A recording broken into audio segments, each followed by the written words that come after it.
ಶಾಲಿನಿ ರಜನೀಶ್ ಸದ್ಯ ರಾಜ್ಯದಲ್ಲಿ ಮತ್ತೆ ಸುದ್ದಿಯಲ್ಲಿದ್ದಾರೆ. ಆದರೆ ಅದಕ್ಕೆ ಕಾರಣ ಎಂಎಲ್ಸಿ ಎನ್ ರವಿಕುಮಾರ್ ಅವರು. ಎನ್ ರವಿಕುಮಾರ್ ಅವಹೇಳನಕಾರಿ ಹೇಳಿಕೆ ನೀಡಿದ ಬಳಿಕ ನಮ್ಮ ರಾಜ್ಯದ ಮುಖ್ಯ ಕಾರ್ಯದರ್ಶಿ ಶಾಲಿನಿ ರಜನೀಶ್ ಹೆಸರು ಭಾರೀ ಚಾಲ್ತಿಯಲ್ಲಿದೆ. ಅಷ್ಟಕ್ಕೂ ಈ ಶಾಲಿನಿ ರಜನೀಶ್ ಯಾರು? ಅವರ ಕಾರ್ಯವೈಖರಿ ಬಗ್ಗೆ ನಿಮಗೆ ಗೊತ್ತಾ? ಅವರ ಸಂಪೂರ್ಣ ಮಾಹಿತಿಯನ್ನು ನಾವು ನಿಮಗೆ ಕೊಡ್ತೇವೆ.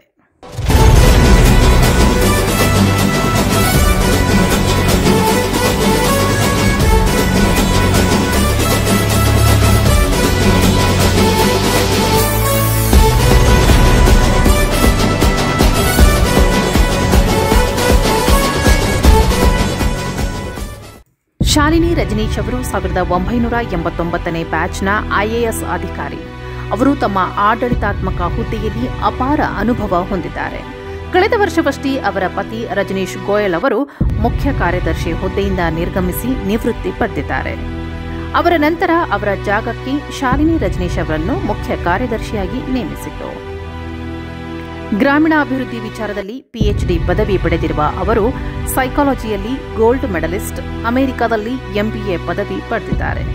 ಅಷ್ಟೇ ಅಲ್ಲ, ಬರವಣಿಗೆಯಲ್ಲೂ ಅವರಿಗೆ ಅಪಾರ ಆಸಕ್ತಿ ಇದೆ. ಶಾಲಿನಿ ರಜನೀಶ್ ಪೂರ್ವಜರು ಪಂಜಾಬ್ ಮೂಲದವರು. ಆದರೂ ಅವರ ಸೇವೆ ಆರಂಭವಾಗಿದ್ದು ಕರ್ನಾಟಕದಲ್ಲಿಯೇ.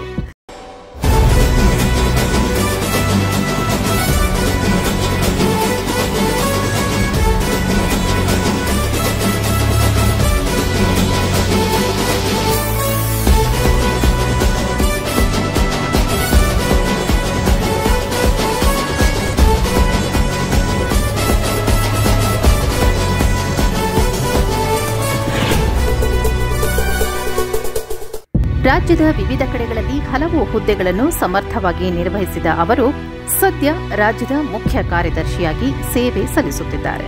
ಸರ್ಕಾರದ ಮುಖ್ಯ ಕಾರ್ಯದರ್ಶಿ ಎಂದರೆ ಸರ್ಕಾರ ಹೊರಡಿಸುವ ಯಾವುದೇ ಆದೇಶಕ್ಕೂ ಇವರ ಸಹಿ ಇಲ್ಲದೆ ಮಾನ್ಯತೆ ಇರುವುದಿಲ್ಲ. ಯಾವುದೇ ಮುಖ್ಯ ಕಾರ್ಯದರ್ಶಿಗಳಿಗೂ ಆಯಾ ರಾಜ್ಯದ ಐಎಎಸ್ ಅಧಿಕಾರಿಗಳಿಗೆ ಬಾಸ್ ಆಗಿರುತ್ತಾರೆ. ಸರ್ಕಾರದ ಯಾವುದೇ ಮಹತ್ವದ ನಿರ್ಧಾರಗಳು, ಸಭೆಗಳಲ್ಲಿ ಅವರು ಹಾಜರಿರಬೇಕು.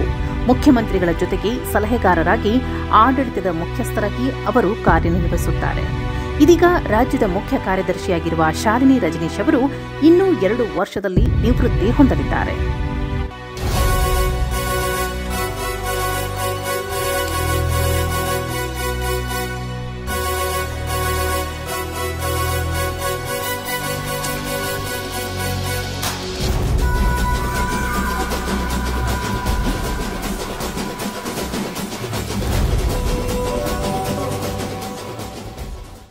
ಒಟ್ಟಿನಲ್ಲಿ ಶಾಲಿನಿ ರಜನೀಶ್ ಅವರ ಸೇವೆ ಕನ್ನಡಿಗರ ಮನ ಗೆದ್ದಿದ್ದು ನಿಜ. ಅಂತಹ ಐಎಎಸ್ ಅಧಿಕಾರಿ ಬಗ್ಗೆ ಎಂಎಲ್ಸಿ ಎನ್ ರವಿಕುಮಾರ್ ಈ ಹೇಳಿಕೆ ನೀಡಿರುವುದು ಎಷ್ಟರ ಮಟ್ಟಿಗೆ ಸರಿ ಎಂದು ಸಾರ್ವಜನಿಕರು ಮಾತನಾಡುತ್ತಿದ್ದಾರೆ. ಸದ್ಯ ಪ್ರಕರಣ ಕೋರ್ಟ್ನಲ್ಲಿದ್ದು ಮುಂದೆ ಯಾವ ತಿರುವು ಪಡೆದುಕೊಳ್ಳುತ್ತೋ ಎಂದು ಕಾದು ನೋಡಬೇಕು.